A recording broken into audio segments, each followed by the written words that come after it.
I'm Cash, and this is my dad. Throughout every twist and turn, not only has he been my rock, but he's also been my biggest cheerleader.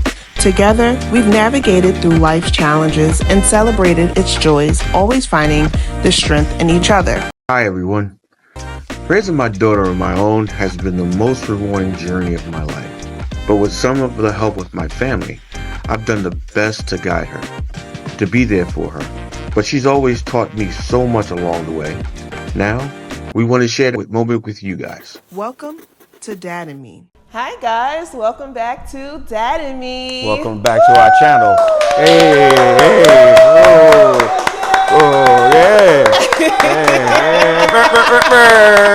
yeah.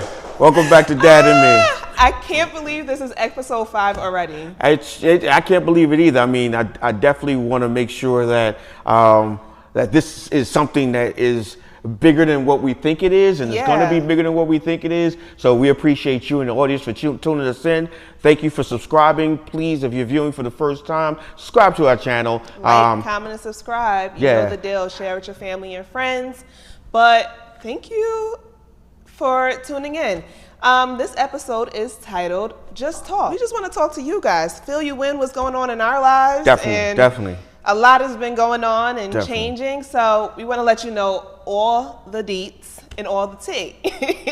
So, Dad, what's been going on with you? What's up? I mean, you know, but I mean, just basically. Yeah, I know. Yeah, but no, I mean, everything has been good with me. I mean, I've been in a great space for a long period of time. I've kind of moved in January, so and I'm still just figuring out 6 months later. I'm actually loving the space that I'm doing. I can tell. I'm decorating a lot more like I used to. I'm just in a better vibe right now, and just basically just telling my story within my space. Loving the things that I'm doing in my apartment. I've always been a minimalist. Yeah. But now it's even showing a lot more. So I'm so happy. I'm so grateful. I can tell like you're really liking it and you're vibing because you're actually bringing your ideas to this place, and you're like, oh, I want to add this, I want to add that, and to see you like really get excited about this stuff, it's good to see. And like, you're shining, you're glowing. What's been going on? I just tell the viewers like this to just enjoy your space, just enjoy your life. Life is too short. So you got to enjoy your life as much as possible. Yeah. You just can't be so hard down on the stuff that doesn't matter, that you have no control over. Child. Yeah. No, literally. And so I know what's going on with you. So what you share with the audience or what our viewers? Yeah, I know. A lot big has been happening. Big things have been happening. I believe it was April. We got a dog. Her name is Bella. Dr. Bella. Shout out to the Bella. She's a little crazy. My little Aquarius mommy. Yeah, she is. Yeah, she is. But she definitely is crazy. That is my baby girl. She definitely is crazy. And I love her so much. But to think that I got a dog in April, and then, no, I got Bella end of March. Oh my God, when was that? Yes, end of March. And then, like, literally a week or two later, I got engaged. Yay! Show the bling. Okay. All right, shout out to Jordan. Stepping up, Mr. Robertson, stepping up.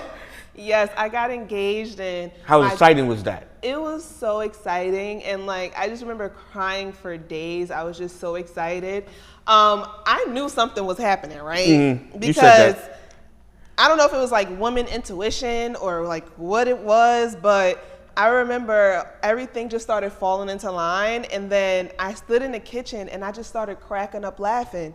I was like, why is this happening? And why is this happening? And then to top it off, y'all, you literally hear it in my engagement video. I'm like, why did my dad pay for my nails and my feet? No. And then my best friend was like, no, your dad is doing this. And I'm like, but for what? Because remember, my friends told me I was going to a gala for her event. And I'm like, this has nothing to do with him. Yeah, that was the whole setup. Listen, come on, your father could pay for your nails and your feet. Yeah, but like the event had nothing to do with you. Yeah, nothing to do with me. And then my friend's hairstylist, which I call my hairstylist now, Andre, He was like, yeah, girl, just come. I'm gonna redo your, like, retighten your hair, do your curls. Oh, he called you? Yes. He was like, Andre said, bring your behind here, and he wants to do your hair. But I'm like, this has to do with you and your grandmother. And I was like, so excited for her. And I was like, fill me in, let me know how I could get the fundraisers.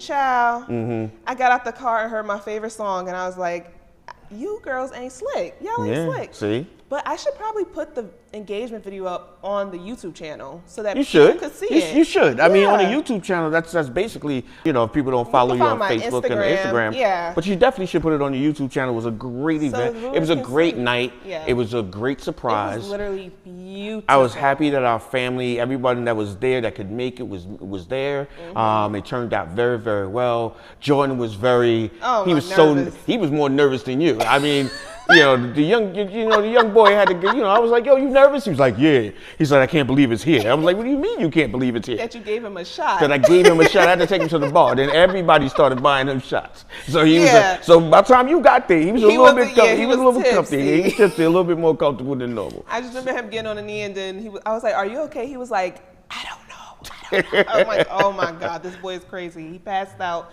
that night, and it was so funny. But yeah, so that's been going on.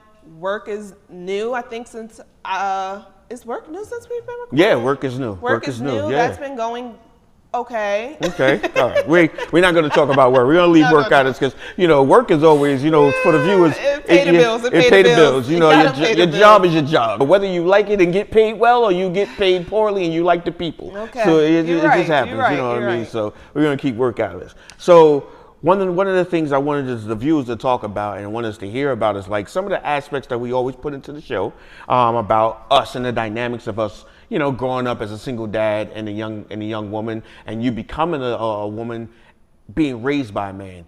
And we've always let the viewers just let us hear us talk about our authenticity. Say it again. Authenticity. There you go. Authenticity. There it is. I swear. There are certain words you all mess up. Listen. Listen. I'm glad you knew that wasn't the word. I knew it wasn't a word. I mean, I was just saying. I was hoping that you helped me. I was about to be like, Gil, cut. So yeah. So I mean, we have a couple of things that we like to talk about, whatever the case may be. Yeah. So, let's start off. So one of my biggest things is I've always said what is like one of your dream projects if money wasn't an object to you? Because money can gratify and it can halt your dreams and your aspirations that you have. You know what I mean? And some of us don't move on our projects or our dreams because we don't have it. Right. So we get stuck into what we think is what we need to do just to pay bills and just to work. Right. But we are so far not our mothers and our grandmothers to where they pick a job, they work the job for 25 and 30 years, and they stay there, and then they stay there until they die. Yeah, you know what I mean? Literally. So now we are in this world where we can basically kind of change and develop what we need to do. You can be 50, 60, and 30, and change. Yeah, literally and change. So tell me. Well, right now, I wouldn't say right now, but because it's been on my radar for a minute, right? I've always wanted to own a business. Like, entrepreneurship was one real big thing in my life that I always wanted to make sure I tapped into.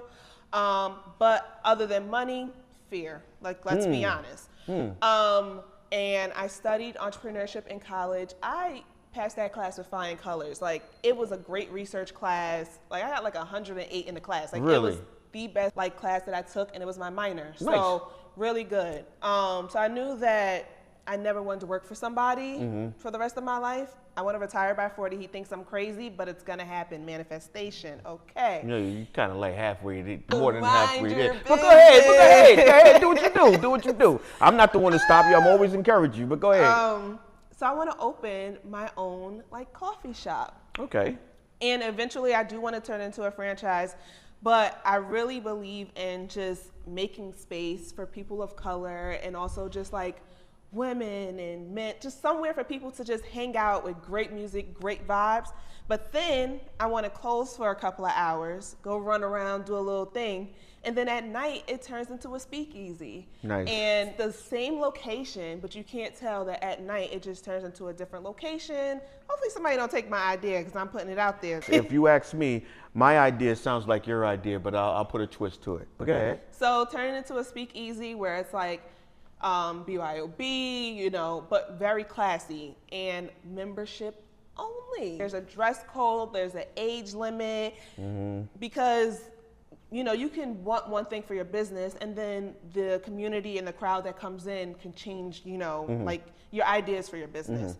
So if it was for me, I would really I just have these really big ideas, and also like a juice shop, and also just traveling the world and eating everywhere. Like if money wasn't an object, that's what I would do, honestly. I would start there. Yeah, I got like I you. want to travel everywhere and eat all the food. Exactly. So that's something for me. What about you? Well, I mean, it's crazy that you say that because, you know, we are always kind of like in tune at sometimes. I mean, even though, because we're a week apart in birthdays, you know, the 10th and the 17th, I'm not going to piggyback, but I am. I've always thought about opening a cigar coffee shop. Where the cigar coffee shop also, just like your ambiance, will be the same aspect, the dress code, the age limit, and so forth. But it's a cigar coffee lounge. Okay. So where you'll have different musicians in, from different jazz musicians, from different R&B selections, from different, not just your average DJ coming through and playing music. I want something to where the older crowd can come to and enjoy themselves and actually sit down. And sexy. Exactly. And then, you know, put on some clothes, you know, and talk to each other. Have a couple of conversations, you know, having a good nightlife. I mean, I remember, I got this idea. I remember watching Luke Cage. Okay. And I remember Luke Cage was on. And it was this big place, and it was this big, nice and coffee shop ambiance where all the grown and elegant people went to. And basically, that's what I would like. I mean, for you to sit down and have something to where you can meet and greet and have conversations, have connections with people. There's you know what I mean? nowhere to, I mean, not gonna say nowhere. Yeah. But networking, right? Yeah. Really important. Yeah. But you have to know somebody, obviously. Exactly. Just having a place where you can meet great people. Exactly. You know, like you're not just stumbling upon them. Like, no, I know if I go here, I'm gonna meet some amazing people, some great stories. Exactly. And, you know, that has something to say. Like I've gone to Texas and I've gone to New York and all that other stuff, and I've been around great people. But in our city, in Jersey City, if you think about it, they're great establishments. Don't get me wrong. There are great eateries and bars and great places in Jersey City. Big up to Jersey City, especially our black-owned businesses that are vamping the city, that are running the city right now. Absolutely. From places to where you just wouldn't think about. I mean, even the downtown area to the midtown area to the hill. There are many black entrepreneurs and many black places, but in that aspect of a coffee shop or speakeasy or something that you could sit down and have some jazz and you can whatever, not just one night, but every night. Yes. Every night. So yeah, that's probably definitely one of my projects that I would definitely love before, you know what I mean, before I leave this great earth. Yeah. I think also knowing that my girls, like, we're entering our 30s. We're entering our 30s soon. Ooh, somebody getting up there, boy. My girls are always like, where do you even go to find men? And I'm like, girl, I can't tell you. Like, I found mine in college, but honestly, like, where do you find a man that has a good job and, you know, that dresses nice and, you know, so having somewhere for them to meet them as well. And I know there's other ladies out here that's looking and men that's looking for a wife. Yeah. So having these spaces and creating these spaces, I think, is really important. Yes, it is. It definitely is important. I mean, you almost like you say, you and your girls are going towards your 30s. I'm 50, and it's very hard to date out here at our age. You know what I mean? So, and it's very hard to find someone that is, not looking for the utmost, but it's someone that's established, someone has their head on straight. And it's very hard that someone hasn't been gone through so much of turmoil, so where they picking themselves back up with glue. But yeah, so in that aspect, I mean, I definitely understand what you're talking about. Yeah. So in another sense, like, I also wanted to ask the simple fact is, like, to the audience and basically saying, what what are we most proud of each other to this day? Seeing where we came from, seeing how we've grown, seeing the things that you had to go through as a young girl and a teenager. What are you most proud of me, and Vice I versa. am vice versa to you? I'll start first. Okay. There are a lot of Thank you. the most things that I'm proud of you about is there's a lot of things. I'm very proud of you in a lot of aspects. Don't get a big head. But the thing that I'm very proud of you as far as anything is being and starting to be settled. When I mean settled, I'm talking about settled to where you're not letting life, rattle you. The things that you're looking for, the job, the entrepreneurships, the businesses. I always say, like, the younger generation now has so much now to gain from the world because they're giving you a lot to offer. With the technology, with the AI systems, with everything that is coming up, you guys are like, you can go out here and do whatever you want to do, and it hits you. But the number one thing, I'm proud of you from being settled when I mean that. And I'm talking about, like you saying, like, you're going through your jobs, you're going through your careers, you're trying to find out what you want to do. Now you have a fiance, you have a home, and it's so much that you're doing. You're taking care of your business at a young age. Not a lot of young ladies are actually doing, not a lot of older people are doing it. So basically, for you to do that, and I see you, you go to work every single day. You also have time for your home. You also have time for your fiance. You have time for your dog. And you also have time for your life. Yeah. You're out here trying to network and involve yourself in different styles of life where something's going to give you, and you're learning. You're taking information in. Right. You're feeding them. You're applying it to your life. Yeah. And I can see that through you. So basically, I'm so proud of you in that.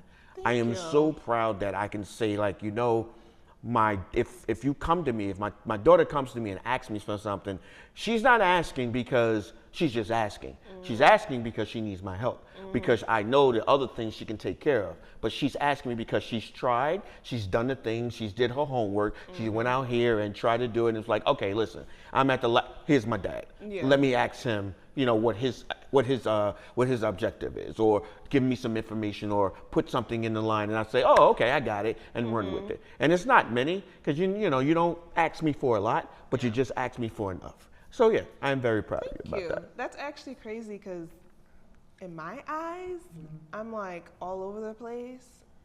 And a lot of people always tell me that, like, girl, you just got it together. People say that and look at me, and I'm like, do I? But you mentioned something about my generation, and it's true. We really believe if we can't control something, God got it. Like, if I'm literally just giving it to him, because I've been through times where I was literally crying and depressed, and I'm like, what does that help? Like, that's not helping me. That's not allowing me to achieve my goals and things like that. So literally giving it to God is all I've been doing. And I still have my moments where anxiety tries to get in, but I don't allow it. Because I got through stuff before, so I know I'll get through it again. And I know the next tribulations that come my way, we're going to figure it out, So, and I'm not in this fight alone. I have you, I have my family, I have God. So I really appreciate that you're saying that and you see these things. Because this is just the beginning. And I keep saying I'm in the first chapter, but it's only a couple of pages in. Like, I haven't even hit the ground running. No, you haven't. No, you haven't. But you always instilled that in me, that I'm not going to sit still. Like, I've always been that person. I'm going to be in everything because I want to learn. I'm literally a sponge. Like, if you could teach me something, we're friends. If you can't teach me anything, there's no reason for you to be in my circle. There you go. And that's what life is right now. That's what life is right now. But one thing I'm proud about you right now, Dad, honestly, and I said it earlier, I can literally feel the glow around you.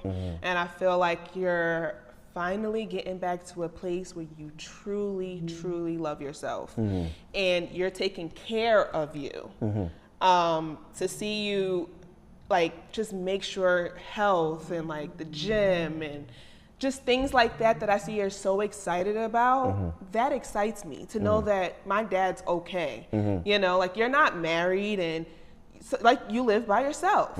So I'm not always worried. I know some people have parents where they're like, oh, I gotta go check on him again today. Oh, I didn't call. He might be. Like, no. I know if I call you, you know, you probably just don't tell me everything, just like vice versa. But I know that my dad is good, like mentally, physically, like I know that you're doing okay. And that makes me proud that I'm like, yeah, no, I'm about to go hang out with my dad. You're about to go turn up. Like y'all trying to come, you know, like we're in that space.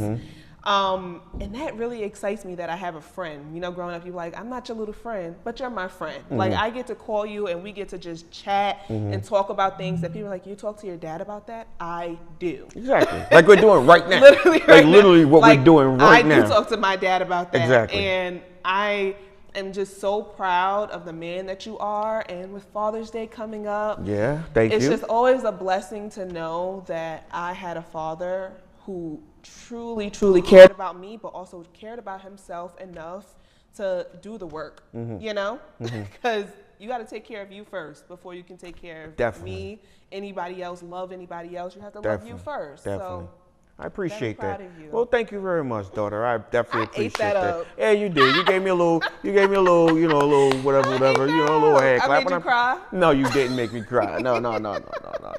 No, but I definitely appreciate you saying that to me because it means a lot to me. Yeah. It always meant a lot to me. My friends will tell you, the ones who know me, my biggest thing is always when you were growing up, I just never wanted to fail you. Yeah. You know, I can make mistakes, you know, and I've made mistakes. I've tried and failed, and I've tried and triumphed. But my biggest thing is I just never wanted to fail you. Yeah. I never wanted somebody to come and say, hey, that's your father? No. Right. But when people come to you, be like, oh, wait a minute. I know Black. I know Travis.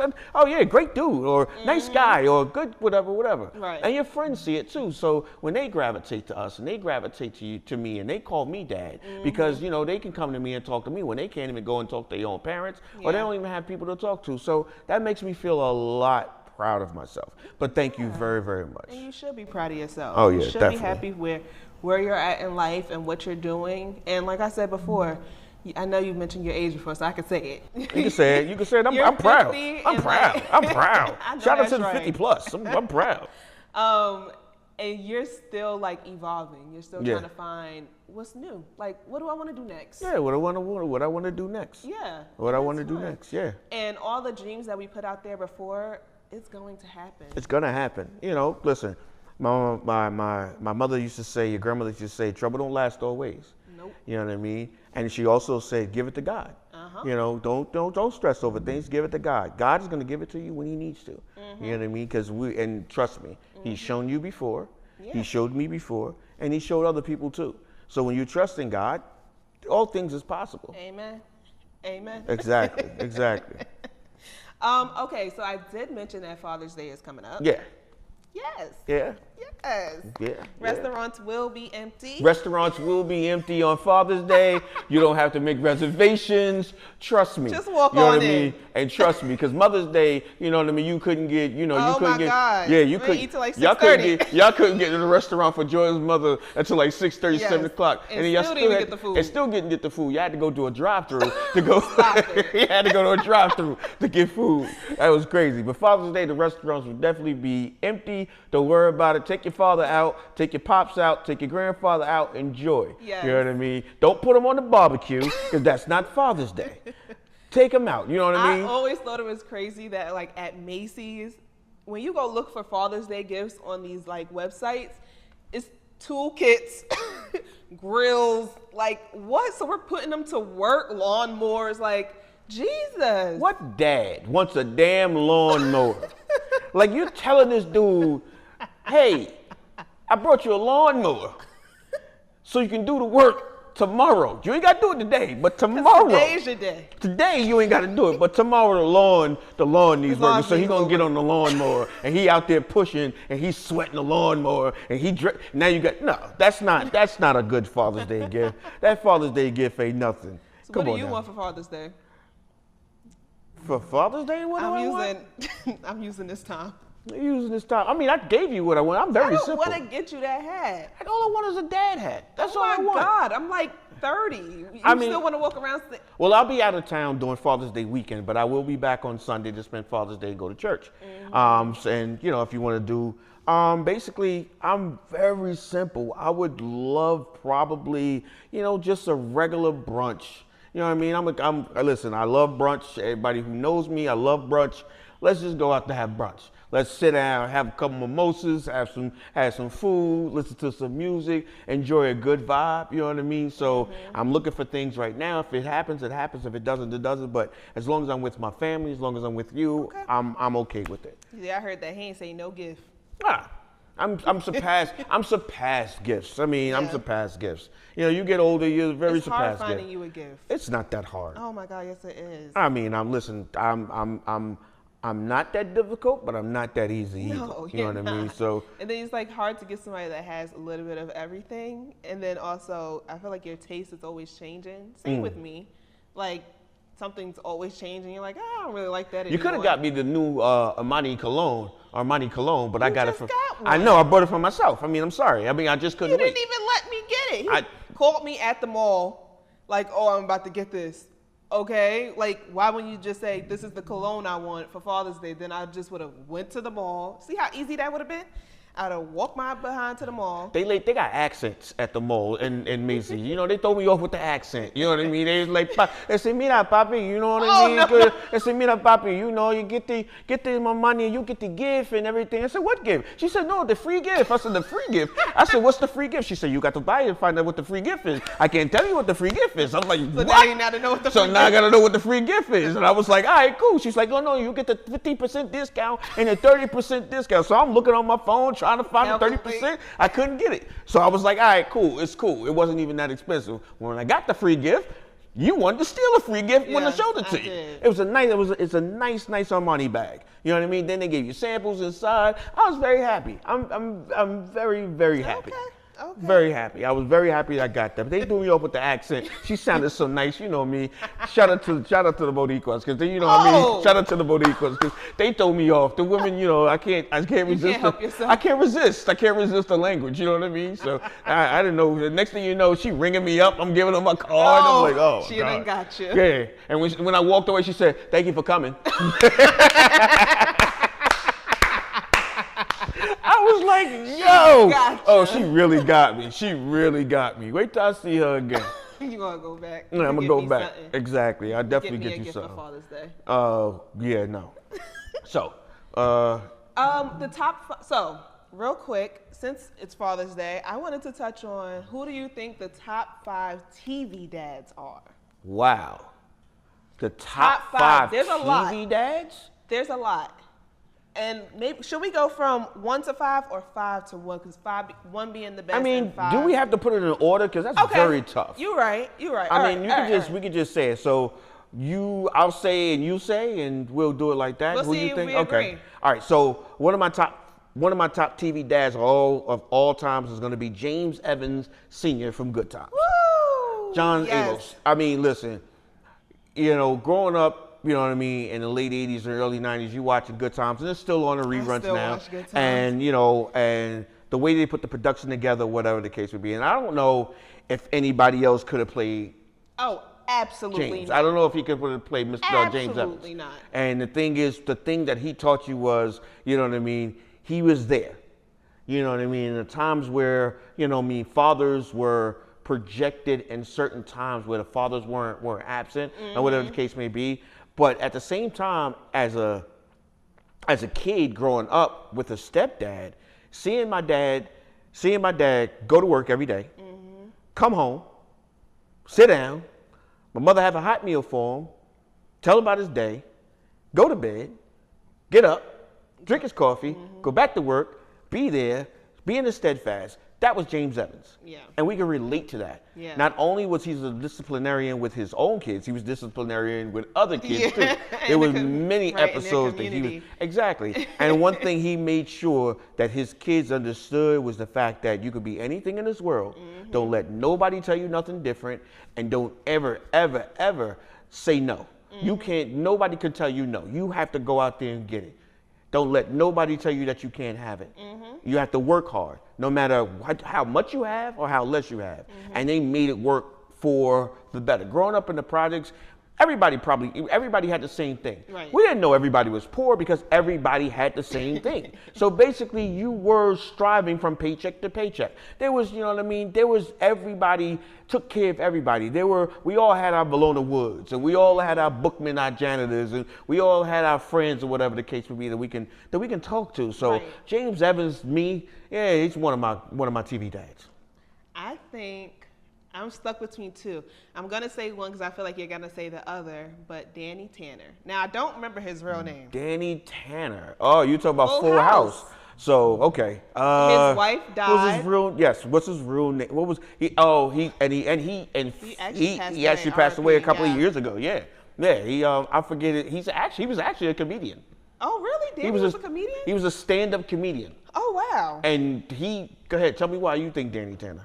One, because he raised all girls. Okay. His wife passed. Obviously, it's a show, but like his wife passed, and his friends all moved into the house. Men all moved, and they raised these young women. And it was just so beautiful to see. Like, yes, it was a white family, but they were still relatable. They were still going through teenage stuff, and Danny was there every night. Like the way they ended the show, you always. Every time the show ended, you had a tear, you know, because he was there for his kids and for his daughters no matter what. So I thought that was always beautiful, and they were never scared to talk to their dad.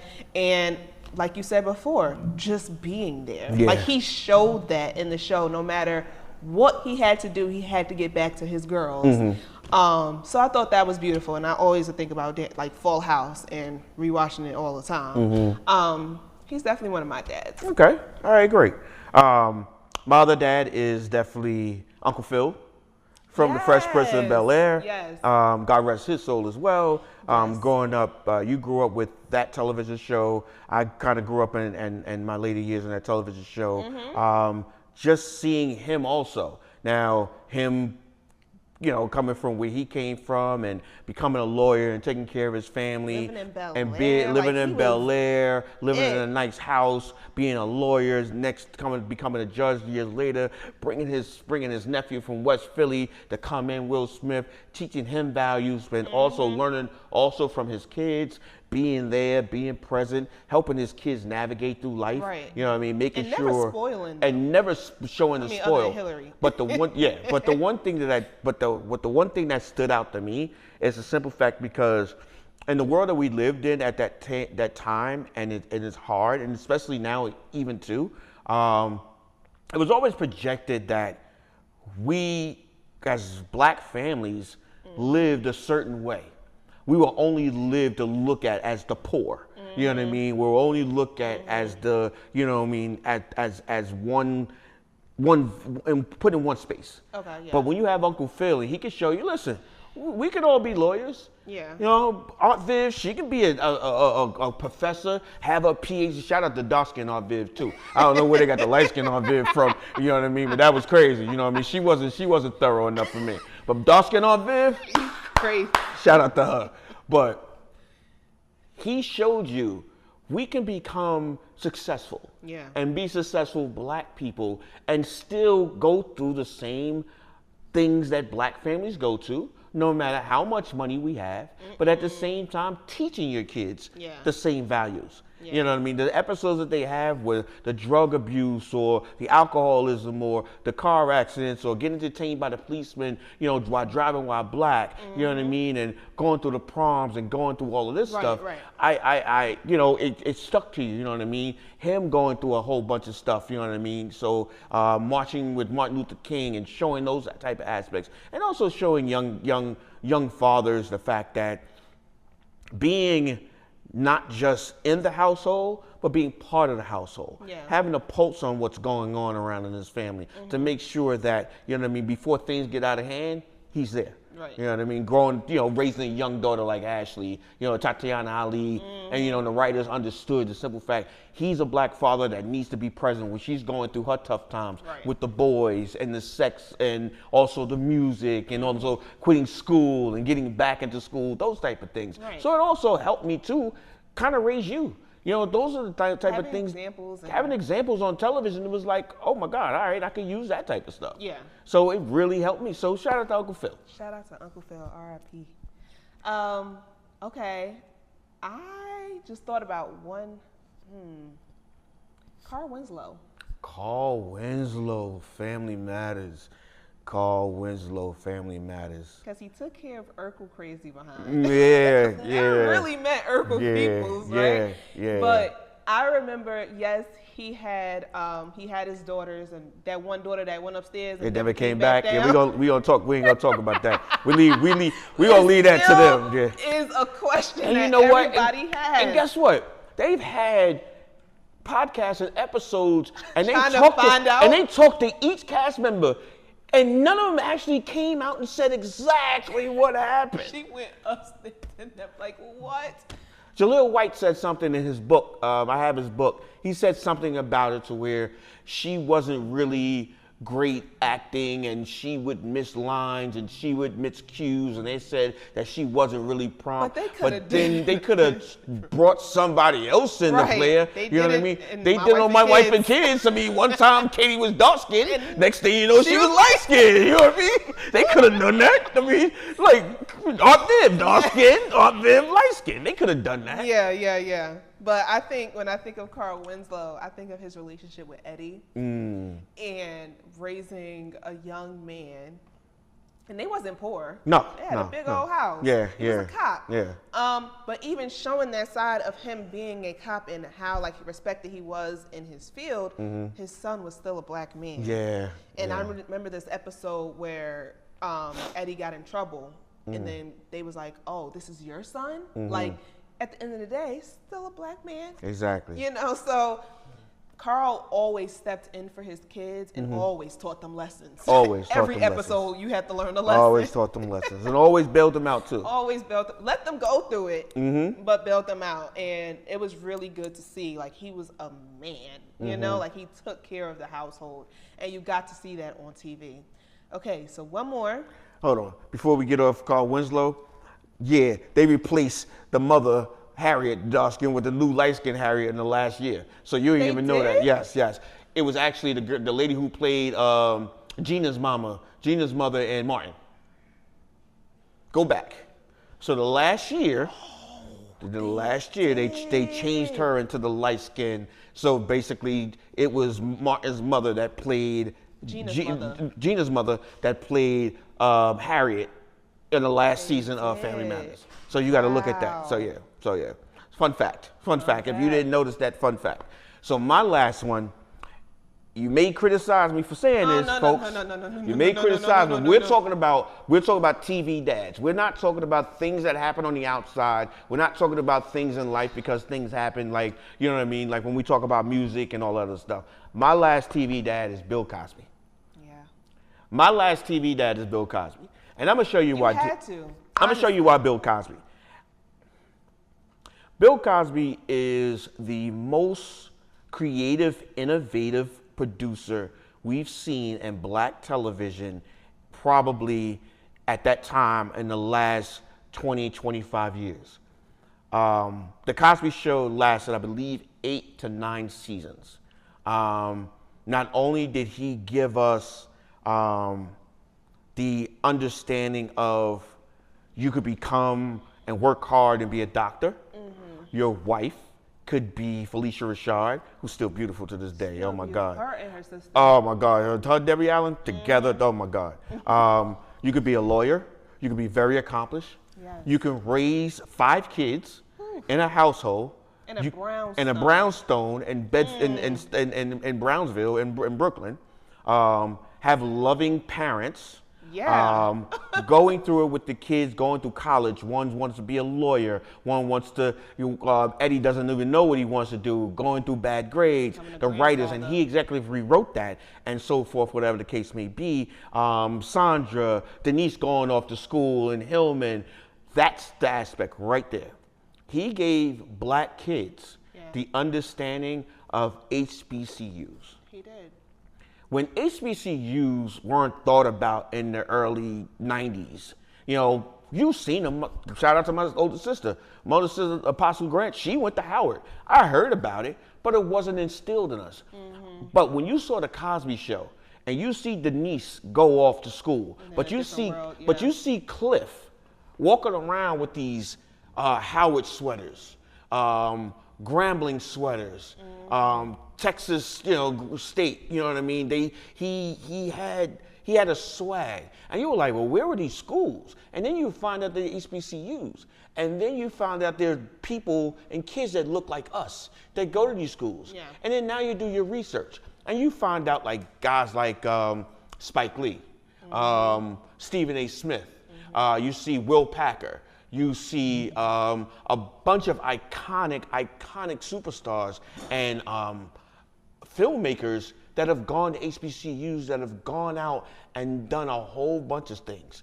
And then you started doing your research. So to me, the Cosby Show and Bill Cosby also taught us lessons. He showed us lessons. He gave us ideas of how to raise your kids. Mm-hmm. And not only that, but he gave us an object of it's okay to be black.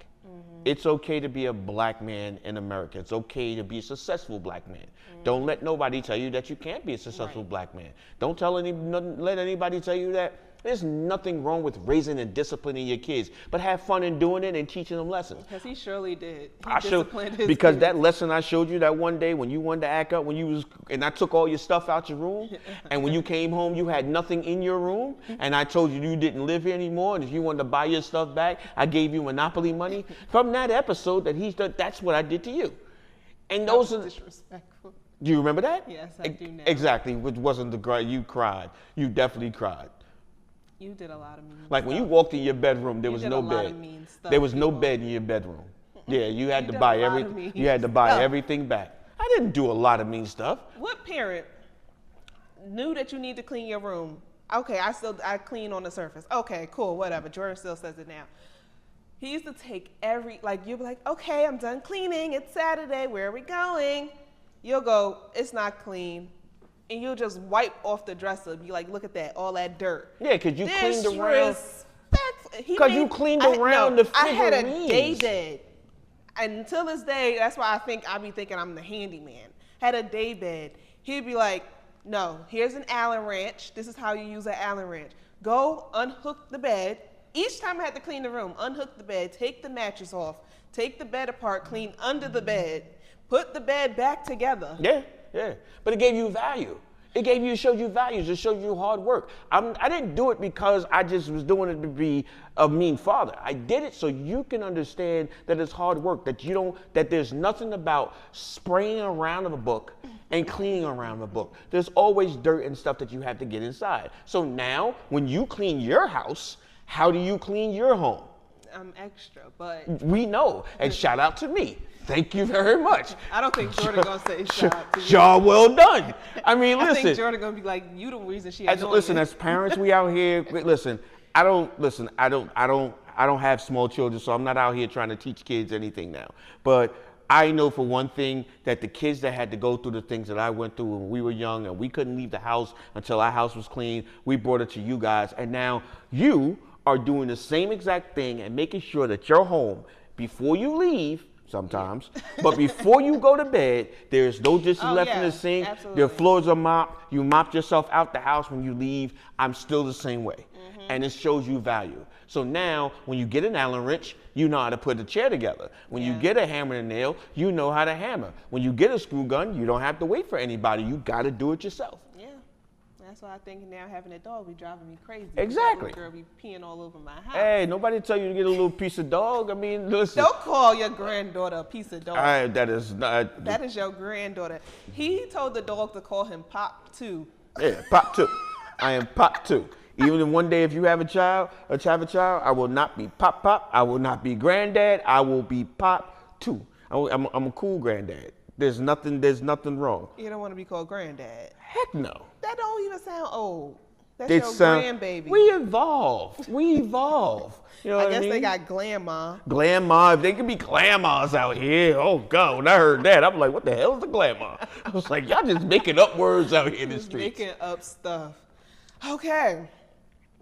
Next topic. So my thing is, I'm glad we had that time. So basically, let's just bring to an understanding. I think you had asked me about what they didn't tell me about being a dad. Oh yeah. So what is something that no one warned you or let you know about when you became a dad that you can tell new fathers or men that are, gonna have kids soon? We're getting older.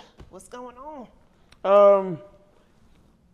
I got a couple of friends that just had babies. Oh yeah. Yeah, shout out to them. But some younger guys that I know that just had babies for the first time, and even older ones. I mean, when you have a child as an older, you know what that means. If you had it older, that means, okay, cool. You didn't have one before. You already got a trial run for the first one. But for the younger dads, or you getting the first dad, the thing they didn't tell you, you guys grow up, and it's not easy. Mm-hmm. And don't be afraid to make a mistake. The number one thing is it's an instinct. It kicks in. In my case, it was different, but in other cases, it kicks in. But to young dads out there, just be available. Mm-hmm. Just be present. A lot of times, we try to do as much and for our kids, but just be present. My guys in my circle, one thing we always talk about as adult males and older males is the fact that we are present with our kids. Yeah. No matter how old they are, no matter how young they are. But what they didn't tell me was the fact that you guys grow up. And when you guys grow up, there's a lot of different things that's going to go on in your life. And there's a lot of things, whether you're a male or female, mm-hmm. There are certain things that you're going to come up with. And hopefully that you have a present relationship with your kid to where they can come to you with certain things. Because if you're not present, then they're going to try to go out there and try to find it in the streets or on television, on Instagram and so forth. And you don't want that. Yeah. You know what I mean? There's a lot of things out here that you really don't want the world teaching your kid. Mm-hmm. Because... Yeah, you said that. Because one thing in life is the simple fact there are great things in this world, but there are a lot of things that sabotage a kid's mind. Mm-hmm. And they think that, oh my God, that's me. I can do this, I can do that. No, you can't, because you live with me. You don't live with whoever you saw on television that's actually not real. Mm-hmm. And a lot of life outside, it's not real. So I always say like that, that's probably the one thing that that I can say and tell other dads that they didn't tell me or whatever, because my mom was one of the greatest, if the greatest mom in the world that I can say. I mean, she always taught me trying to become a man and always said, when you have your child, the number one thing that you're gonna do is you're gonna make a mistake. But be okay with understanding that mistake is not a mistake. That mistake is just something that's a learning thing. Mm-hmm. And then you get better as a parent. Mm-hmm. You know what I mean? You do things and so forth. As long as you like I always told you, as long as you ain't die on my watch, God, you still living, you still here. I mean, listen, trial and error. Hey, Cash, try this. I just made this for dinner. What is it? I don't know, but try that. I don't know. Do you like it? All right, cool. We're gonna keep that because for a long period of time, Salisbury steak was the kill. Can't even look at the box anymore. Can't even do it. Yeah, I don't eat Salisbury steak anymore either. I don't know. They used to call it a hungry man's dinner. I'm like, what man was this hungry to eat this with cellophane paper? Like, what were we thinking? Like, if you to peel a cellophane paper back halfway and put it in the microwave. Frozen gravy. The frozen gravy on the mashed potatoes. Oh my God. Yeah. That was crazy. That was crazy. I don't understand. I mean, they got us on that one. Yeah, I'm sure. That's how they attacked the black black community. That's how they attacked the black community. I swear to God, it was probably That was nothing the but government. that was probably the highest sodium dinner that you could ever have in life. The government, that's how they get us. That's how they got you. They gave it to us in schools. All right, they'll have it. They did give us that in They give you schools. that in school too. We had lunches just like that in school. But I used to put them, okay, this is probably nasty. Let me know if you did this. They used to give us the wheat bread with the Salisbury steak and the mashed potatoes. I used to take the mashed potatoes and put it on the wheat bread and then put the steak on top. I never ate wheat bread. What? They didn't give you wheat bread in school? Yeah, but I never ate the wheat bread. Oh my God, you made like a Salisbury steak sandwich with the mashed potatoes. No, because some of them, and as I remember, they used to mix them up. So some got wheat and some got white. So I would go and trade. By the time I was in school, and trade the white for the wheat. there was laws. There was laws. You couldn't trade. You can't give kids like white bread, like like bleached bread. Like you can give them wheat bread. Like now, when I worked in the school, the kids' lunches nasty. I used to sell. Like everything looks so healthy. That does not look. I used to sell applesauce. And number 9. PS number 9. I used to sell applesauce because there was a limited applesauce. So I used to keep the applesauce. So then when snack came around, kids wanted the applesauce for snacks. So I used to sell it for 25 cents. They were free, but I used to sell them for 25 cents. Entrepreneurship, you gotta think about that. That's just me being an entrepreneur in school. It was a hustler. I mean, listen, you gotta buy your candy some way from the store. Insane. So I would sell applesauce or whatever. One kid, I think his name was Miguel or something. He used to sell chocolate milk. Chocolate milk was free. They used to give us so much chocolate milk. But he would keep the chocolate milk and bring back, he would take it home because there was so much, he would take it home to his family. He would put it in the refrigerator, but then he would come back. So the days that you don't have chocolate milk, he would come and bring and sell chocolate milk. You're talking about 4th, 5th, and 6th graders selling chocolate milk. Like, where do you get But that means his parents allowed him to bring that home and do his business. Like, think about that. Probably. He had to put it in his parents' refrigerator. Listen, I don't know what they did. I don't know. His parents was like, yeah, honey, this is a great business. Hey, listen, he didn't have to tell his parents. They probably thought it was for him. Next thing you know, he would go and sell a chocolate milk. That is actually hilarious. Hey, shout out Miguel. I don't know where he is, but I bet hopefully he's a millionaire by now. You know what I mean? Selling chocolate milk. No, that's mad funny. So the thing we were talking about before, I want to let the people know, we only just don't talk about ourselves and what we want to bring people into it. We also want to talk about, the things of the world that we are interested in. Yeah. And so forth, whatever the case may be. Shout out to the upcoming, I believe she's going to be she's a star, but she's going to be a superstar. Shout out to Coco Gauff.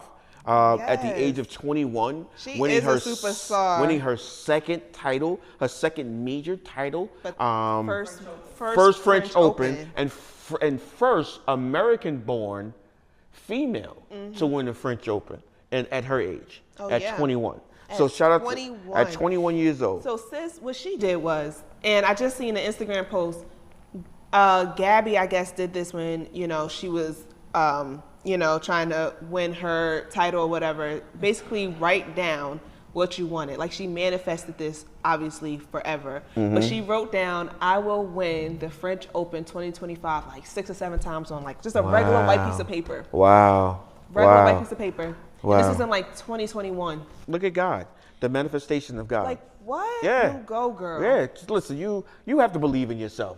And my thing is, if you're out here, whether if you're a podcast host, whether you are an engineer, whether you're starting your own business, whether you are doing anything, you have to have a vision. And you have to keep that vision and lock into that vision. Those visions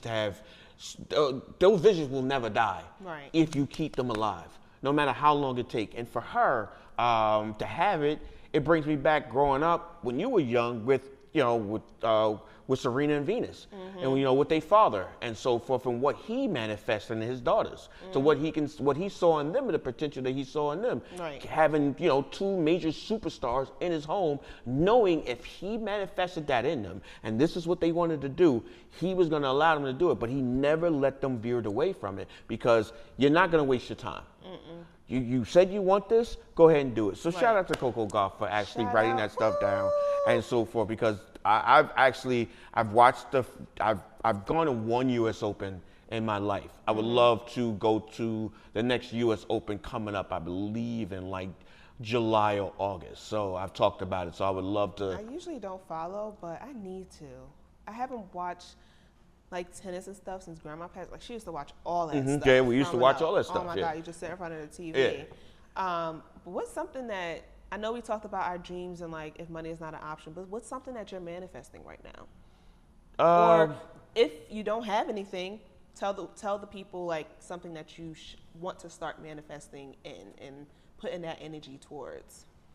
Well, I just want to make sure I'm manifesting. I want to make sure that I get this not to come off any type of thing. The number one thing that I'm trying to manifest is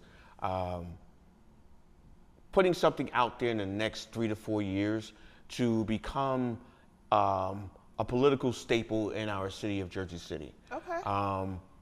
Mayor Black. Sometimes, Sometimes he walks around, everybody calls him Mayor. Sometimes it gets me, and don't get me wrong.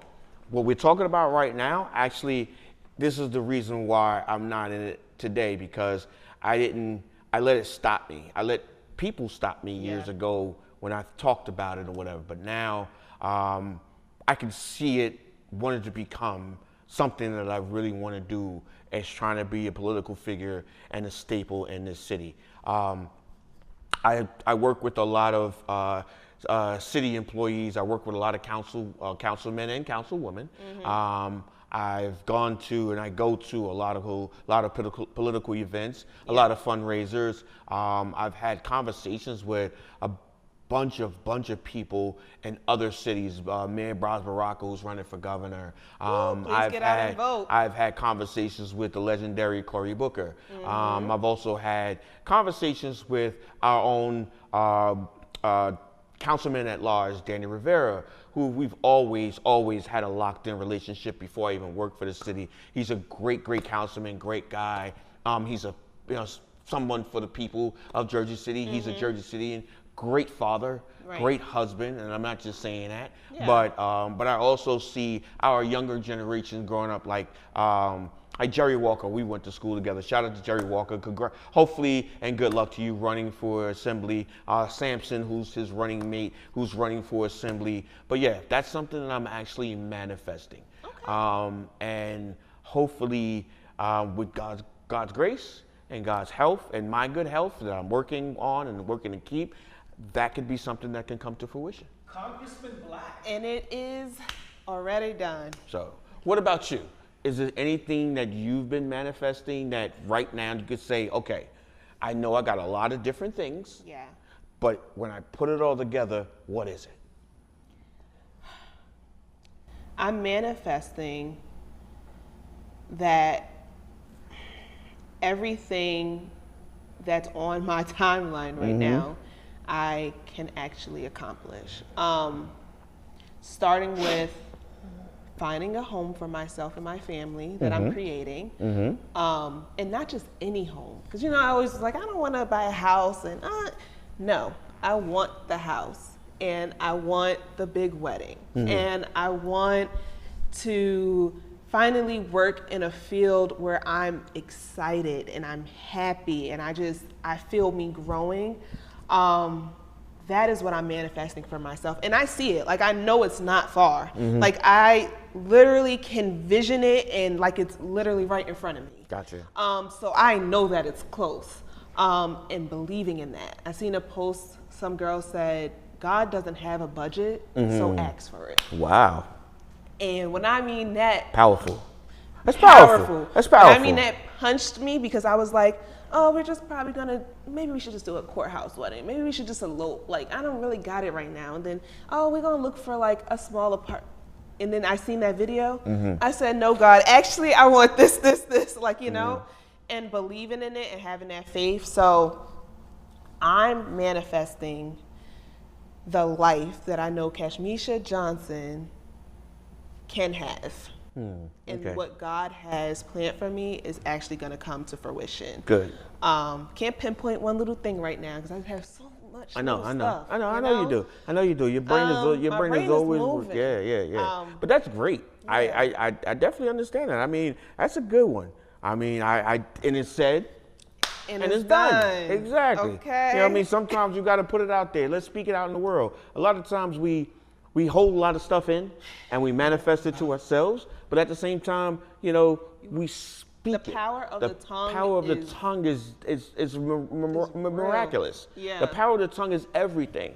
Because you never know. You can give it to God, but you can also never know who you be sitting with and talking to or whatever. If that person Oh can my give you a God. connection to Yes. someone that can help you and put you in a different position. Literally. I mean, just listen. I'm a stickler about that. I believe in that a lot. Right. I believe in you know keeping your business, but also not Closed mouths don't get fed. closed mouth don't get fed at all. Closed mouth don't get fed at all. And I speak that to myself, and I let God hear it. Every morning when I get up, I'll share it with you, to the viewers, and I also share it with everyone else. Over the past couple of years, I have been just reading a lot, and I've been watching a lot of different things on different platforms. And the one thing that I started doing that I said that is actually working in my life, I've actually got up. So I get up at 6:45 in the morning. I go to the gym. I do about 45 minutes of workout, whatever it is. And then after that, go upstairs, shower, fix my breakfast, fix my lunch, may even prepare dinner if I have time, fix Jesus. tea, Oh, you know what I mean? You work right there. And so forth. Yeah, that's the comfortability. I don't have to travel hours to work. So, and this is one of the things that I manifested to God to give me an opportunity to live and work in a short distance to where I don't have to travel anymore. I used to travel to New York City every day can't believe for I'm doing it 20 now. years. 20 years, Oh my God, taking I the can't bus, stand this taking the lifestyle. train, walking the avenues of New York City, which I love, but just doing it every single I day. don't. And it felt like it was just a reoccurring. So to get back, what I've learned to do is do my affirmations in the morning. I read my Bible. I get on my phone, I open up my Bible, or I get my regular Bible. It depends on what hits me. I have scriptures that'll be sent to me from some of my brothers and some of my pastor, and also. But I stand in front of my window and I open up my blinds and I open my mouth and I talk to God. And I talk to God. I don't talk to God telling him, yeah, I need $1 million, Jesus. No, yeah. Or you know what I mean? I need muscles. No, I'm okay. What I talk to God about is I talk to God about thanking him for the things that he's given me and the things that he's about to give me.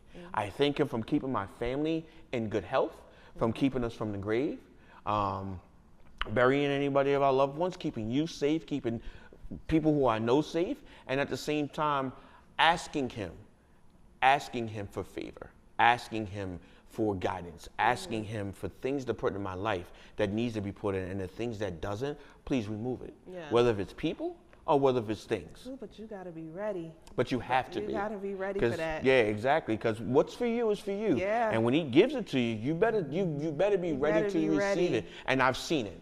And God has given me so much in these past 6 months. These 6 months has been better than my past the 6 months prior. But these 6 months have been so well. That's good. You know, and I'm something that I can actually share to people. I am so loving it. So I'm telling you, men, talking to my men because we're in June and it's Men's Mental Health Month, they don't talk about it a lot. But what I'm telling you is the fact that a lot of it is real. I've seen it, I've heard it, I've gone through it. So the thing is, don't be afraid to understand that you are. So go out there and speak. Go talk to God. Find yourself a corner.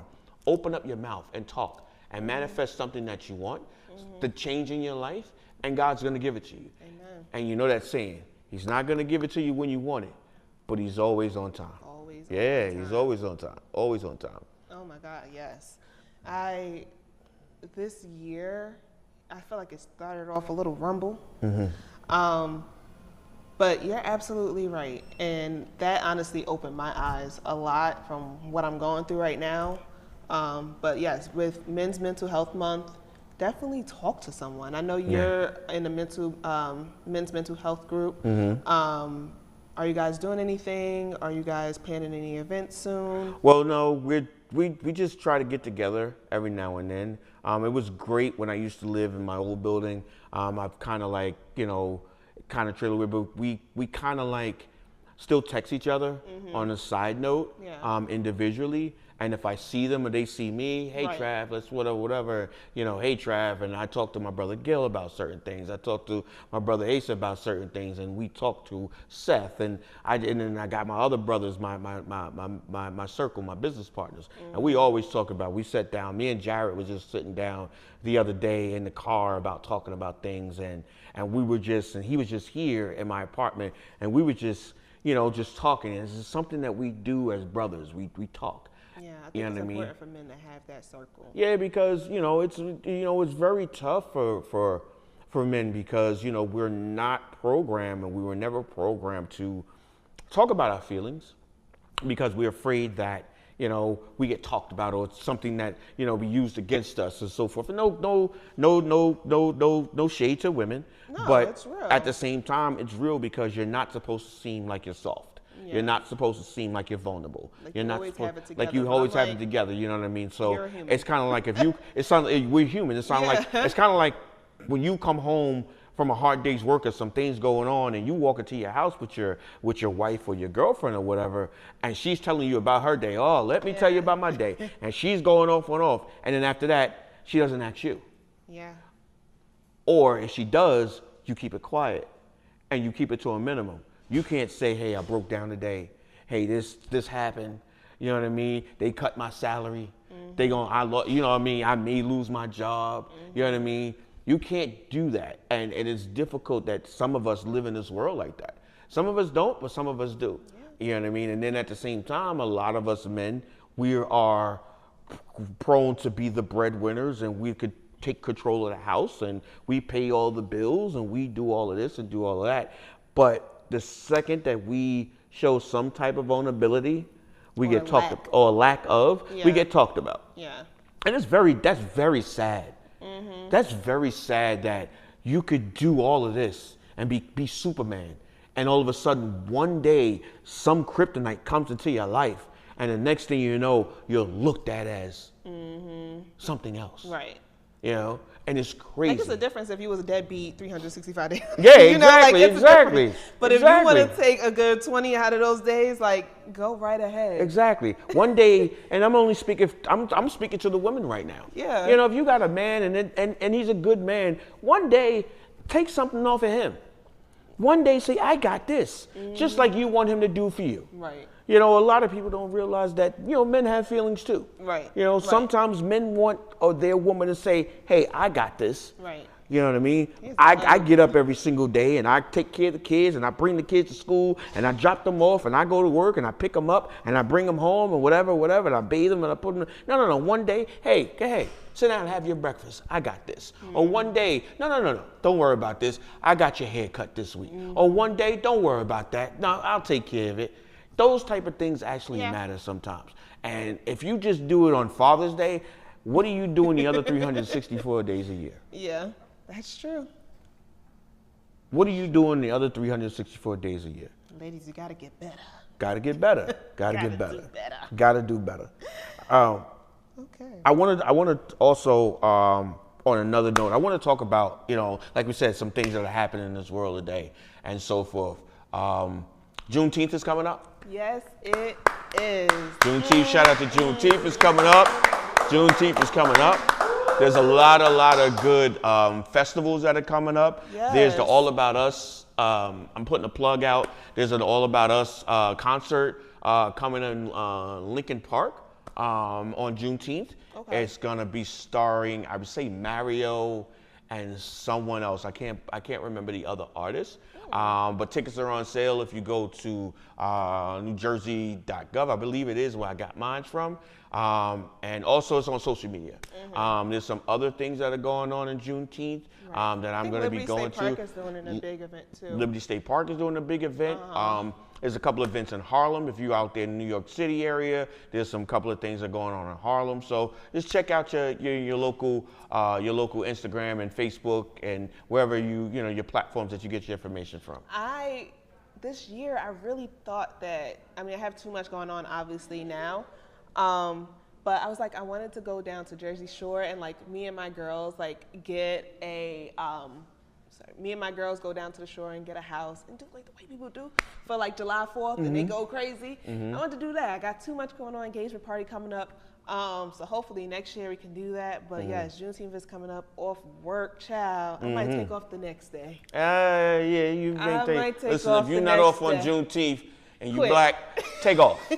Don't go to work. I told them to quit. You know what I mean? Martin Luther King is a holiday, and Juneteenth is a national holiday too. You know what I mean? So we ain't got to go out there and, eat fried chicken and watermelon. We can actually go out there and do a whole bunch of other stuff. Do some community But do service. some community services and all that other stuff. But also just enjoy yourself. This is a moment that that propels our freedom from slavery. Even though we were freed, I believe, 3 years prior, but the slave masters didn't free us until the harvest, until their harvest was done. So basically, it was something that we need to take this and we need to enjoy it. You know what I mean? As a cultural people, we don't have a Black history or Black parade. I don't know why. I don't know why we don't have a Juneteenth parade. Something that I wish that we did have in our cities. That's so true. Yeah, we don't have a Juneteenth or Black Pride parade. You know what I mean? Don't get me wrong. I am involved in the Puerto Rican Day Parade, the Dominican Parade, the West Indian Parade, the Asian Parade is very well. I stood out there and I've walked with them. But we don't have a Juneteenth or Black Pride parade. And that's something that hopefully one day in some city that I'll hear about it, that a city will bring it to fruition. We're Black. Yeah, we need to have something. I'm sure that it would be a vibe. I'm sure it would be a Black vibe. I mean, something that we need to put out there. I mean, if people of our culture and people of our skin tone will love that. I mean, talk to your councilman, talk to your legislative people, and talk to your mayor and find out whoever the next mayor would be to find out why we never had one. I'm sure that it's something that needs to be done, and I'm sure it wouldn't take much. We have powerful Black business owners and powerful Black businessmen and businesswomen. We have powerful Black councilwomen and councilmen that certainly are in our city. People who do things and shout out to our Black detectives and firefighters who are working diligently in these cities. You know what I mean? People are not just bars and restaurants and giving them awards for, certain things. People are more than that. People need to be recognized in that nature. You know what I mean? And now that Father's Day coming up, I wish that we could have had, and something I will probably get together next year and do. We'll have a nice Father's Day gala. I know for our last episode we spoke on like doing an event, so maybe that can be around Father's Day. Yeah, I would love for that to nice be. gala would be beautiful. And honoring fathers. We have many and many of great dads. I don't care what anybody tells you. I know at least 50 good dads that I have come across and that I know in Jersey City and beyond. And who's taught me, who's given me guidance, who's helped me, raise you and also put me in a position to where I understand about being a Black father. So I know we have them, and I talk to most of them sometimes every single day, to honor the ones that are doing certain things. So the people who I know, that'd be something that'd be great that, maybe I can get together with someone and we can start now. So when next Father's Day roll around, we can actually do Get a committee together. Yeah. Exactly, get a committee together. There are black filmmakers that are self-taught. You know what I mean, that are out here, that are doing their thing, that are actually not just doing and teaching themselves, but they're going to different schools and teaching kids how to become entrepreneur filmmakers. What do they need, the tools that they need? And he's not even asking for anything. This is something that he is actually putting in the earth. So basically, that's one right there. Right. It was said and it's done. Exactly. But as long as that, we're good. Yeah, we're good. So once again, we say thank you for tuning into our channel. Yes, thank you for tuning into Dad&Me, and we can't wait for the next episode and to see you guys again. And don't forget to like, comment, and subscribe, and share to your family and friends, and send us some questions, guys. Like, talk to us. Send us some feedback. Yeah, let us know if you want us to answer something for you, friends, young ones, older ones, doesn't even matter. And if you liked it, let us know. If you didn't like it, let us know. I mean, we're not too big on we're not afraid of criticism. You know what I mean? So, but like I said, thank you very much. God bless. Thank you so much, and we'll see you again. See you again.